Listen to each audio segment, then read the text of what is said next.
অনেক ছেলে পেলে দেখেন কোন আলেমে দিন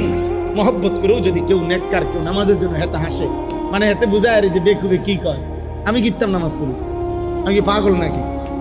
ওই আমগো গ্রাম্য একটা কথা বলে, গ্রাম্য একটা কৌতুক আছে,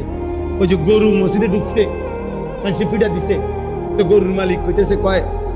ও গরু জানি অবুঝ প্রাণী, বুঝে না দেখ কেন মসজিদে ঢুকছে, আমি বুঝের মানুষ, আমার জীবনে দেখছিনি কোনোদিন মসজিদে,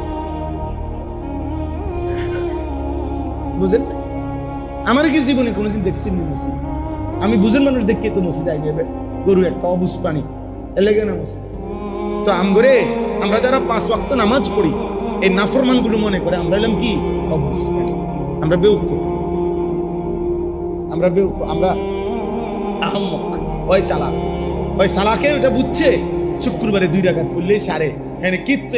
1 সপ্তাহ লাগাইয়া নামাজ পড়ে ব্যাক করলি